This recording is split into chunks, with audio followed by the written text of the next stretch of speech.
time, let's welcome Tim Babcock to the podium, please.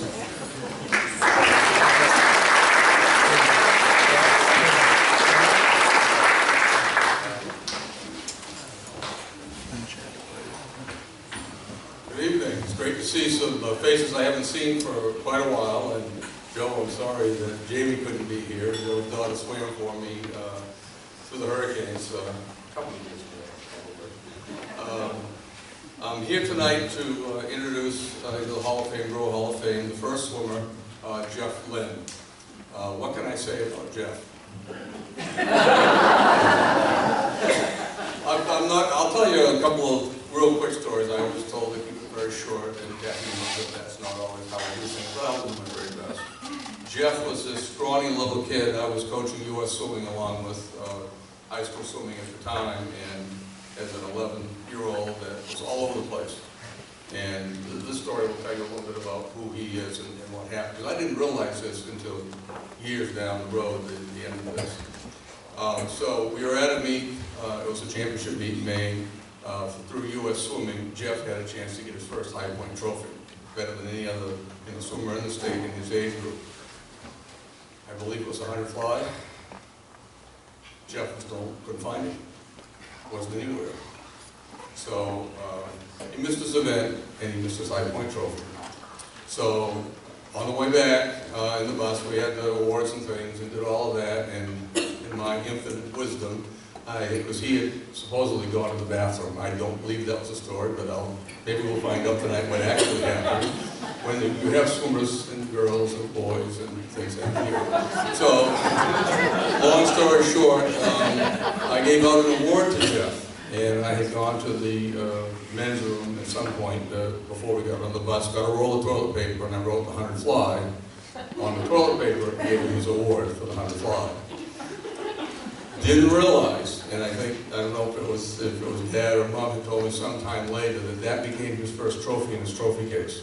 That stayed in his trophy case. He looked at it, and from that point on, his intensity in his training was completely different. He did some things that were just in the water. I mean, I've coached a lot of years. I stopped coaching swimming in 2001. But we had a swimmer that was, several swimmers ranked in the top 16 in the country in their age group. Nobody I ever had work like Jeff. And the only thing that I was sad about that I wasn't doing a year-round program younger, earlier on for me, so that he and John Williams was here tonight, some of the other swimmers that I had couldn't take advantage of those things. So the story I will tell you that kind of sums up Jeff and why he's here being inducted tonight. And Kathy, I don't know if anybody else has done this since. I'm sure there has been a few people, but Jeff won all 8 events at state championships. He won his 2 events he could swim as a freshman, sophomore, junior, senior at high school states. And at that time, that had never been done before. However, it didn't start out very easy for him. His very first year in the 200 free, he was going up against a senior who hadn't lost, never lost that event in high school, a boy from Greeley. And Waters was his name, and he taught Jeff something awful. And he was all over him in the pool and warm-up, all over him, giving him all kinds of trouble. And Jeff was just nervous as a devil. But what he did was he took off. Glenn took off way too fast, and Jeff stayed the course. He did exactly what he did in his training, and he wore him down, and he wound up winning. And that was the toughest race that he had at that point. So his senior year comes up, and he could swim the 200 free and the 500 free. 500 free was one of his specialties, and he and John both, John Williams is here tonight as well, as I said, both were faster than anybody else in the state. So it was a dilemma for me as to where to use them, and being the total team player that Jeff is, and realizing what we needed to do for the team, Jeff was placed in the 100 fly. Now, the problem with putting Jeff in the 100 fly is he was going up. This is Michael Phelps' event, for those of you that aren't swimmers but know at least Michael Phelps. He was going up against a boy in Lewiston that was 2 seconds faster than Jeff had ever been. So here he is, he's going to go into and Dad wasn't very happy with that decision. I remember that very well, and I think he probably does too. But people didn't realize what I saw every day in the pool and how I watched him train, the things that he did, and the training that we did as a team to get him to where he had a shot at doing this. And I wasn't 100% sure, obviously, that he was going to do this because this other boy was over really quick. So he wins the 200 free, and so the 100 fly comes up.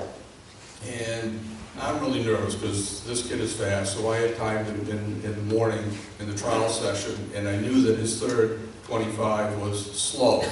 He went out fairly quick, his third 25 was slow, but he came back like gangbusters, like Michael Phelps does on the end of races. He was really quick at the end. And so I told Jeff that, I said, you need to come off the wall to 50, and you need to go, and hang on, and do, best you can get it home. So everything is there, and all of a sudden, they get on the blocks, they get ready to start, and this boy looks at Jeff, leans over, and spits in his lane. And the minute that happened, I knew the race was over. And I just felt a calm come over me, because knowing Jeff and the way he trained, he wasn't going to be disrespected like that by anybody. And so the race went on, and Jeff held to his plan, what he was going to do.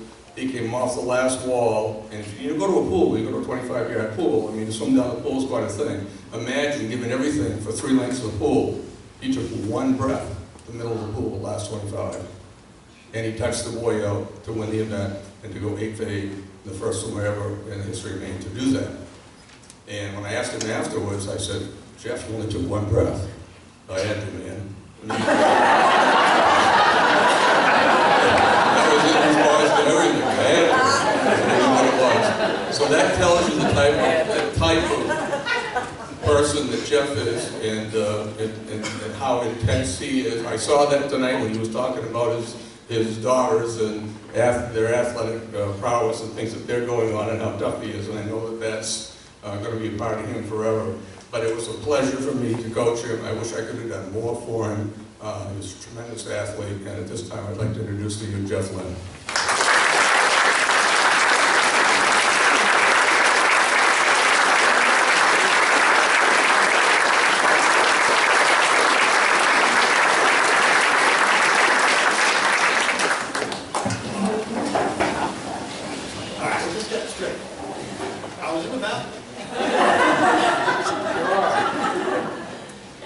Good evening. I would first like to express my gratitude to the Hall of Fame Committee for all the hard work that went into making this event possible. I would also like to thank Dan Letterbeck for his vision. I'm in some great company here. I'm young, I'm 44, and I look out there and I'm just like, wow, I can't believe I'm here. But thank you, everybody. I'd also like to thank Kathy Cahill for her incredible and accurate article that she wrote about me. My kids actually found it very funny. They're still laughing about it. But it's all true. I really was an honor roll student. And a positive role model.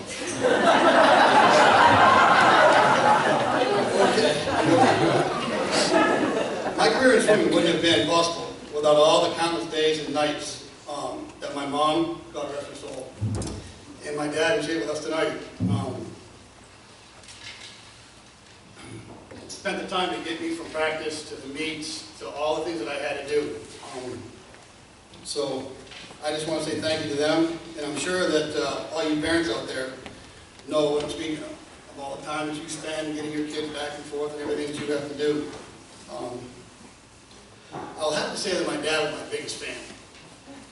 He never missed any of my sporting events. He was always there to either congratulate me or kick me when I needed it, and to put me back on the right path. So there is another individual that I believe played the biggest part of my swimming career, and that is Coach Babcock. Coach Babcock started coaching me at a young age. I believe I was 10 or 11, like you said, when I started swimming, and he coached me all the way through high school. If you don't know, I was from Glenbrook, so it was kind of a choice school, and I could go wherever I wanted to go. At the time, Bangor was the place to be. They had the big state team, they had the huge depth, but I wanted to go and swim for Coach Babcock because I knew that he would make me the best swimmer that I could be. So as it is, you know, Brewers still ended up every year with a number of swimmers up in the top 10, top 5 and top 3, even though we didn't have the depth, we had the quality. So I was very fortunate to be able to swim here at Brewer High School.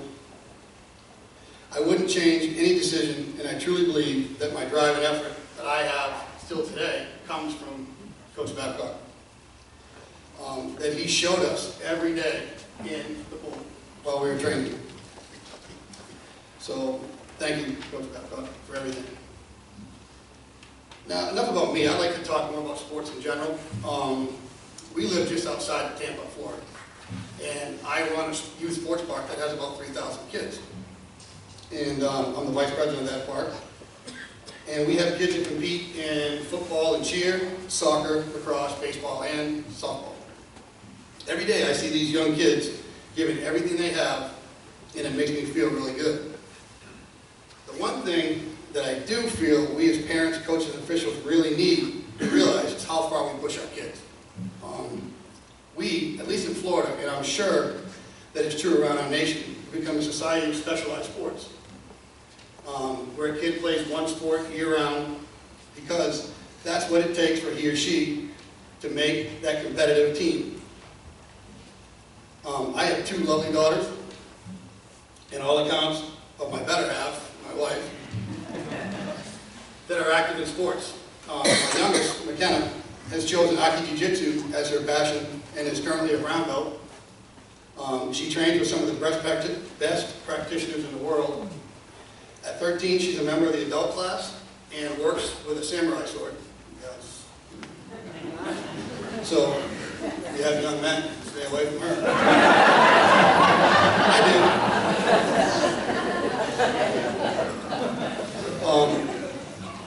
Her sport's a lot like swimming. It's an individual sport, which is what I like, and I excelled at it because, you know, I was kind of a team guy, but I really liked the individual sport. We just take it on, and you knew what you had to do, and she does the same thing.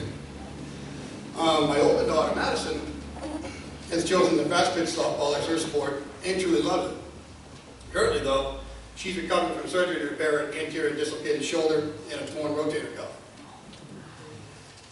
She'll be back stronger than ever, hopefully next year, early. And I suggest that any of you guys that are following D1 sports, look on the clay in 2017 and 18. She's going to be on there. I've told you all this because both my daughters have sustained numerous injuries throughout their short athletic careers. And we all understand that injuries are part of the game, but in this day and age, we're seeing more and more kids are being hurt due to overuse, repetition, and inadequate stretching and conditioning, just to name a few. So, a quick story. During her post-operations meeting we had with her surgeon, who, by the way, is the Tampa Bay Rays, knee and shoulder surgeon, told us that he couldn't have picked a better profession in a better state because our kids play year-round without any break at all, typically. He told us that MLB doesn't play 4 or 6 games a day because those players wouldn't be able to stay healthy for very long. Why do we expect our young athletes to compete in that many games a day over a weekend and then get the championship game at the end when all the athletes are just worn out? There is no wonder why we are seeing such an increase in injuries. I think that's one of the reasons I was able to excel in the pool, because I trained in the field. My time in soccer and baseball strengthened the rest of my body and renewed my passion for swimming. In fact, when I finally did put all my effort into swimming at the University of Maine, I ruined my shoulder and left competitive swimming for good. Help your kids by encouraging cross-training regimes and supporting their choices to try new things. So in closing, I didn't have a whole lot of good stories, but in closing, I've been blessed enough to be able to watch my own daughters pursue their goals, and this has shown me the time and dedication that their coaches put in. This investment in time and effort from these coaches and mine is why we are and will be successful.